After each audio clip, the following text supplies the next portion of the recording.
So today I'm going to be teaching you everything you need to know about how to use Polychromos pencils and how good they really are. Okay, let's begin.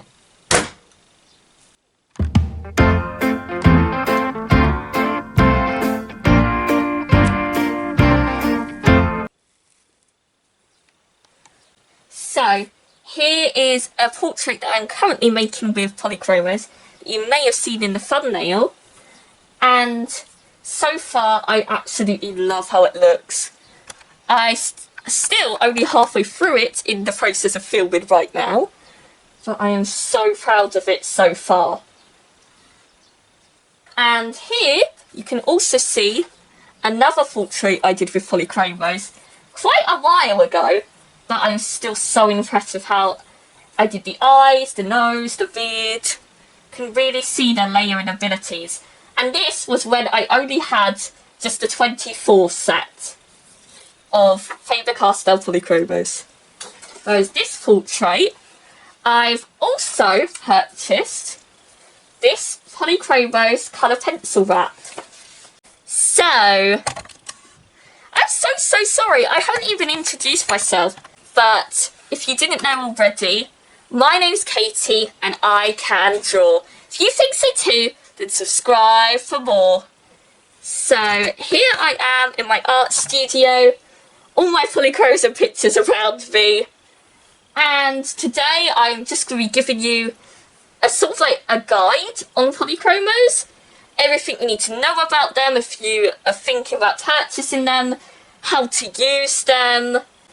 So if you want to watch that, then keep on watching. Just don't click off the video, okay? And if you like that kind of stuff, then consider subscribing. And once I hit 50 subscribers, I will be doing a Q&A and a meet the artist. So stay tuned for that. Not all the colours are currently in here, but as you can see, it's an extra addition to my set. Plus some open stock portrait colours. And I have also done several portraits inside my sketchbook.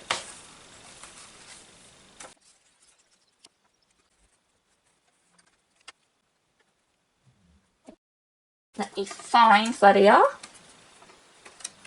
These lips. That's all. This girl,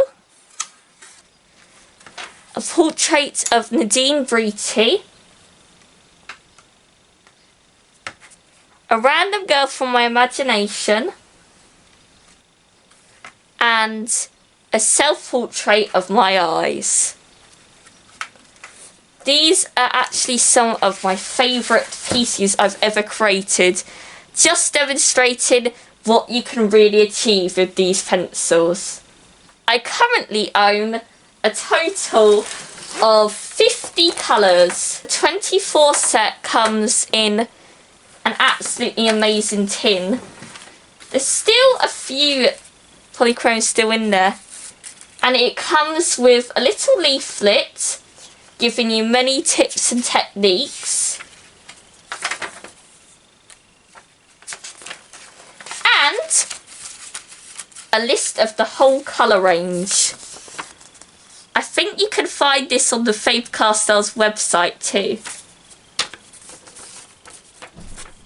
So these are some of my less used colours, because you don't actually need that many reds, and I don't tend to use greens that often. But I used a lot of browns. I once tried to colour in a background completely black. So that one's been used up quite a bit. And white I sometimes use to blend, so that too. The only problem with purchasing these two sets is that you may get some duplicates.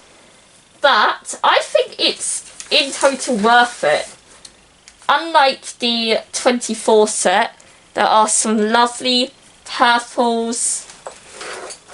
Like this. There's absolutely no purple in the 24 set, which is a bit of a con.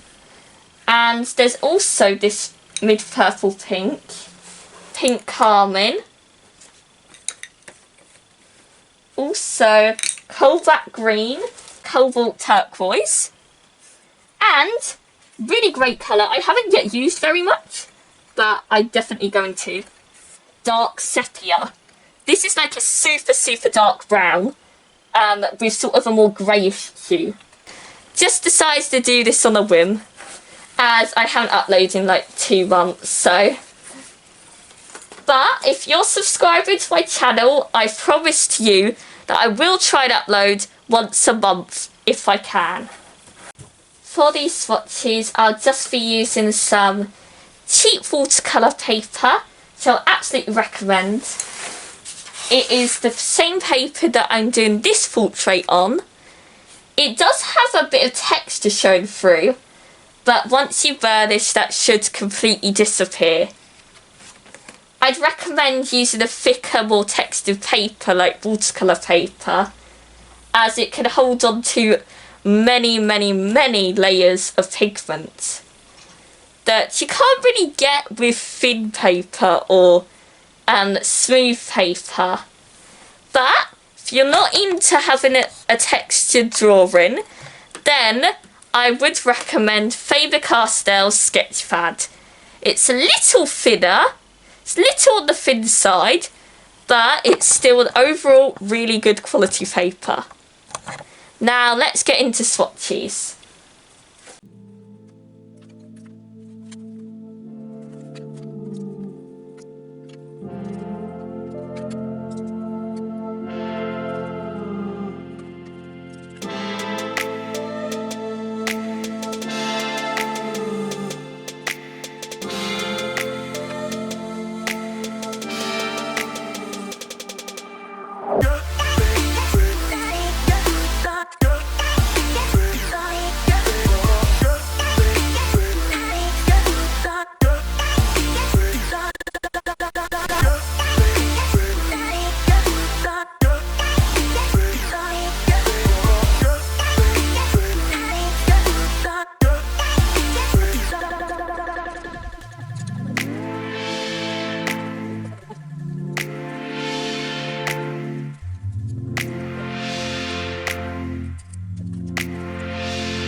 Actually starting again, retake.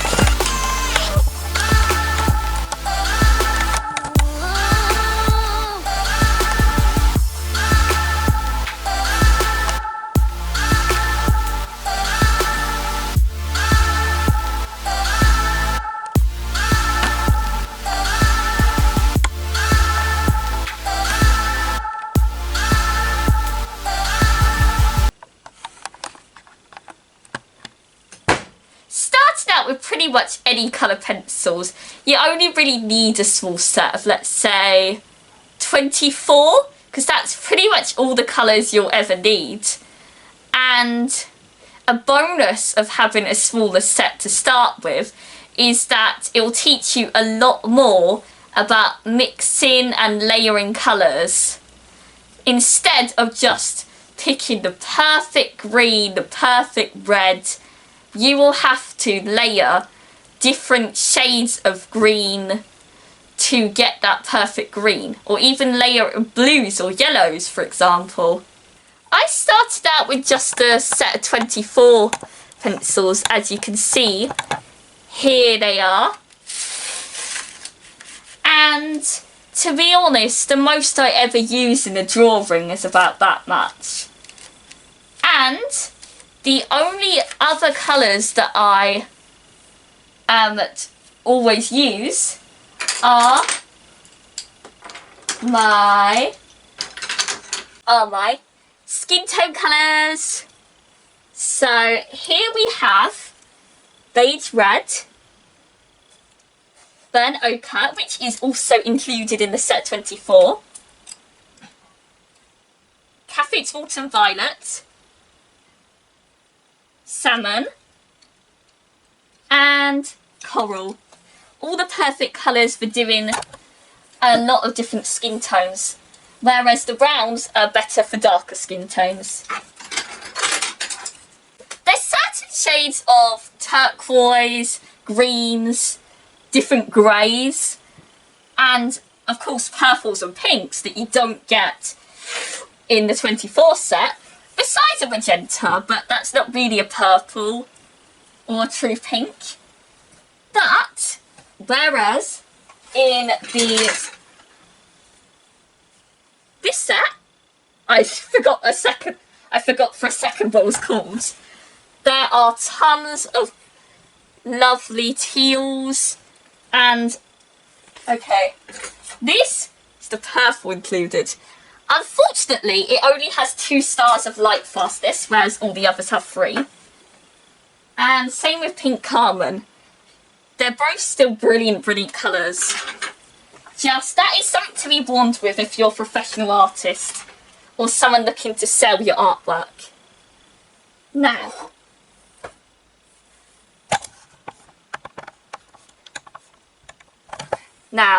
let me have a little conversation with you.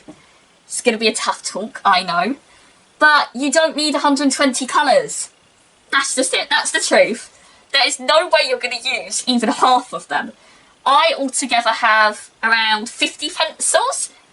And there's quite a few of them that I don't even use. So there is absolutely no way you'd ever need 120 colours. And as I said, with layering and mixing colours, you're going to learn a lot more with a smaller set. Whereas with 120 colours, you pretty much just have to be lazy and pick a colour.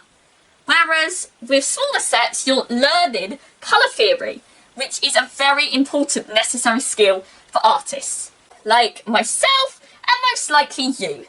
Now, I know big sets are beautiful. Like, this set is just my pride and joy. All of my sets are my pride and joy. Imagine a set of 120. Open up that wooden case, all those pencils. But no! Let's face the facts here. You're not going to use half the colours. And it's really just a bit of a waste of money if you're not even going to use half of them. They are amazing quality, and I would definitely not say any of the other sets waste money. Just keep it in mind. Now, one thing you need to know is the difference between wax and oil-based colour pencils. Now, let me explain for those of you confused. There are 2 types of binders that can hold the pigment together in a colour pencil. Wax and oil. Now, every single colour pencil has a mix of both wax and oil, but they usually lean towards more one side. Wax-based pencils give more of a look of a buttery wax crayon. They lay down quite differently from oil-based pencils. They blend really smoothly, but they don't hold a sharp point for very long. An example of this is Prismacolors. Now, Polychromos are an oil-based pencil, which means that they have a harder lead that can hold a sharper point and layer easily, but they don't really blend as easily. Here is a comparison between Faber Castell Polychromos, an oil-based pencil, Faber Castell Classic, and Derwent Colour Soft, which are both wax-based pencils. Blending. Now, as I mentioned before, Polychromos are known for their blending skills. They do not blend as easily as, let's say, Prismacolors, but it does not mean it's impossible. If you work in light layers and use the right techniques, it is totally possible to get a smooth blend, as you would with any colour pencil. But there are some tools that make this easier, such as solvents, blender pencils, and colourless blender alcohol markers, or even household items such as tissue, or baby oil, or rubbing alcohol. There's many videos out there on YouTube about this. So as you're already on this video, right once you've finished, go check it out. It is a whole lot of videos on this topic. Now tell me in the comments down below if you'd like a blending tutorial. I'd be happy to do one, but this video is already long enough. So let's save that for another time. So comment it down below. Faber-Castell Classics are student grade, which means that they are meant for art students and children and teens, whereas Faber-Castell Polychromos and Derwent Coloursoft are both professional grade. These are meant for professional artists. They are the highest quality you can get, and the main difference between cheaper student grade colour pencils or kids colour pencils is that they are not Lightfast. Unlike professional artist grade colour pencils such as Faber-Castell Polychromos, Prismacolor sort of in between. They're a cheaper version, but they are extremely good quality by what I hear. And definitely Caran d'Ache Luminance colour pencils. And Holbein. They are the top brands. And there are more professional grade colour pencils, but those are just the highest quality ones that I know of. Whereas Polychromos colour pencils and Derwent Coloursoft are both highly Lightfast. Unlike Faber-Castell Classic, which are not very Lightfast to be honest, not Lightfast at all really. Now, let me explain once again for those of you sat there confused. Lightfast is the rate that a pigment will fade in the sun if left in direct sunlight. Now, something like let's say Crayola would probably fade in, let's say, a year, 2 years, I'm guessing. Whereas Faber-Castell Polychromos, going by the charts they use, it seems like they'd last roughly 200 years without fading. Now, this is very important if you're looking to sell your artwork. But if you're doing it for fun, it doesn't matter as much. But if you're going to do a piece of artwork you're proud of, personally, I'd recommend getting the pencils to do it with that are Lightfast, because you don't want to leave your artwork near the sun by accident and then look back a few years later and realise it's pretty much nothing left on the paper because it faded so much. Only 2 pencils in the Polychromos range are not as Lightfast, which, as I said earlier, are Pink Carmine and Purple Violet. It doesn't mean you can't use these pencils, but it's just something to be aware of. Anyway, in the end, it's not the supplies that make the artwork, it's the artist. So even if you're using super cheap pencils, even if you're using the hardest to work with supplies, doesn't mean it's impossible to create good artwork. It may make it easier having better quality supplies, but it doesn't necessarily mean that it's going to make your drawings better. Now, taking it all with a grain of salt, everything I just said, but Polychromos are some of the best colour pencils in the world. There are several blogs to prove it. I'll see if I can pick one right here. And they are my absolute favourite art supply. You can see as I have them proudly displayed on my desk. These are what got me into colour pencils. Watching videos about them on YouTube by Kirsty Partridge and many others, what got me into realism. So, don't think that just because they're expensive, it means they're not worth. And are they worth the price? Most definitely, yes! Thumbs up from me. Go get them. But at the same time, if the price is too high for you, I'd recommend getting either a small set, even the 12 set, if you really have a low budget, or some pencils you know you're going to use. Just like 5 or so. And it definitely wouldn't be too expensive. As the casing is part of the price, getting some open stock pencils, and now I'll explain what I mean for those of you confused, they are pencils sold separately. So not in packaging, not with tons of other colours you have not picked, just the colours you want. And one bonus about Polychromos, I feel like I'm going to keep on adding bonuses about them, is that they are a brand that lets you get open stock pencils. They sell them at all sorts of art supply stores, and it means that you won't have to get a full set of 120 or even just a small set of 24 to get pencils. If you break one, then you're not going to have to replace a whole set. And that leads me on to another topic, as I thought I was going to say one more. The lead is actually, as it says on the box, don't know if you can read it, the lead is glued to the wood casing, meaning they are very unlikely to break. And I tell you, so many times I've dropped these pencils. You can kind of see the damage left on them up here. But not one pencil has the lead shattered all the way through. Yes, a bit of the point chipped, but never once have I completely broken a pencil.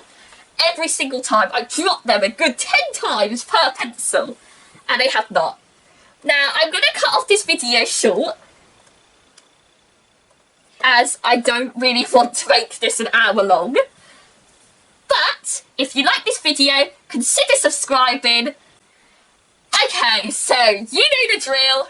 If you like this video, click that like button down below for more vids just like this. Press that notification bell for vids you surely won't want to miss. This is my complete guide on colour pencils. I really hope that this video has helped you and taught you some stuff. And that way you won't have to watch a good 50 videos to learn everything. Now, that's all for now. Make sure to tune in for my next video. Guess I'll see you then. Bye!